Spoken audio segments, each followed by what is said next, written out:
आज Doubtnut app download करें। Doubtnut पर अपने सभी गणित, रसायन विज्ञान, भौतिक विज्ञान और जीव विज्ञान के डाउट्स का करो सफाया।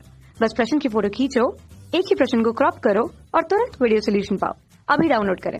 प्रश्न दिया है, आनत तल पर रखी एक वस्तु का द्रव्यमान 10 किलोग्राम तथा नत तल का कोण 45 डिग्री है, तो घर्षण गुणांक होगा। और यहाँ पे हमें 4 विकल्प दिया गया है। तो आइए हम लोग इस प्रश्न को हल करते हैं और देखते हैं कि कौन सा विकल्प जो है सही होगा। तो देखिए, इस तरह से हम लोग देखें तो नत समतल में थीटा बराबर 45 अंश दिया गया और हमारे पास यहाँ पे एक m द्रव्यमान की वस्तु है जो कि इस नत समतल पर रखी हुई है। तब हमें घर्षण गुणांक म्यू का मान क्या होगा ज्ञात करना है। अब हम लोग यहाँ पे मान लेते हैं कि यह वस्तु जो रखी हुई है यह फिसलने ही वाली है, अर्थात यह इस पर गति करने के लिए एकदम तैयार है। ठीक है, सीमांत संतुलन की स्थिति में।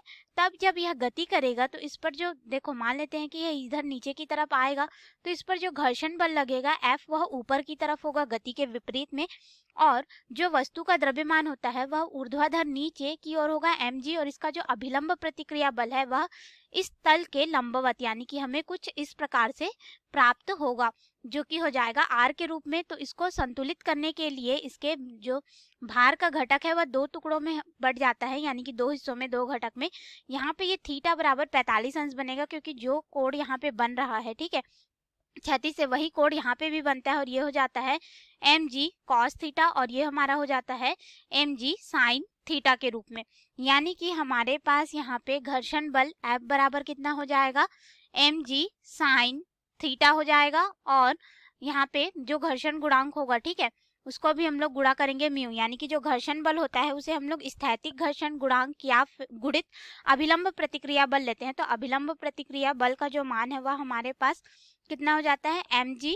यहाँ पे देखो, अभिलंब प्रतिक्रिया बल जो है mg cos थीटा से यहाँ पे संतुलित होगा, r बराबर हो जाएगा mg cos थीटा के रूप में, और घर्षण बल के रूप में ये वाला मान हो जाएगा हमारे पास। ठीक है, तो यहाँ से अगर हम लोग देखें तो देखिए ये हमारे पास, इसको अभी इस तरह से ले करके चलते हैं कि घर्षण जो बल होगा वह mg sin थीटा के बराबर होगा हमारे पास, और जो हमारे पास यहाँ पे मान देखेंगे तो यहाँ पे घर्षण गुणांक भी आएगा, जिसे हम लोग म्यू एस के रूप में दर्शाएंगे। गति कर रहा है तो म्यू के रूप में दर्शाएंगे। क्यों? क्योंकि हमारे पास जो घर्षण बल होता है वह स्थैतिक घर्षण गुणांक गुणित अभिलंब प्रतिक्रिया बल होता है। तो स्थैतिक घर्षण गुणांक यानी कि म्यू एस हो जाएगा, और अभिलंब प्रतिक्रिया बल हमारे पास इस तरह से प्राप्त होगा। या फिर हम लोग यहाँ पे अगर देखें तो जो म्यू एस होगा स्थैतिक घर्षण गुणांक, या फिर म्यू की अगर हम लोग बात करें तो यह बराबर हो जाता है tan थीटा के।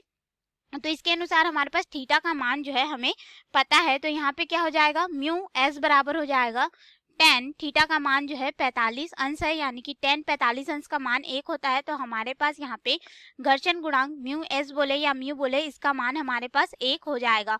अब इसके अनुसार हम लोग अपने विकल्प में आएंगे, तो विकल्प ए हमें दिया है 8, गलत हो जाएगा। बी जो बी दिया गया है यह बी होगा, ठीक है, 0 गलत हो जाएगा। सी 1 बिल्कुल सही है। डी 15 गलत हो जाएगा, यानी कि सही विकल्प जो है सी विकल्प होगा। धन्यवाद। कक्षा 6 से 12वीं से लेकर नीट, IIT, JEE वो एडवांस के लेवल तक 1 करोड़ से ज्यादा छात्रों का भरोसा। आज ही डाउनलोड करें डाउटनेट ऐप या व्हाट्सएप करें अपने सारे डाउट्स 8400 400 400 पर।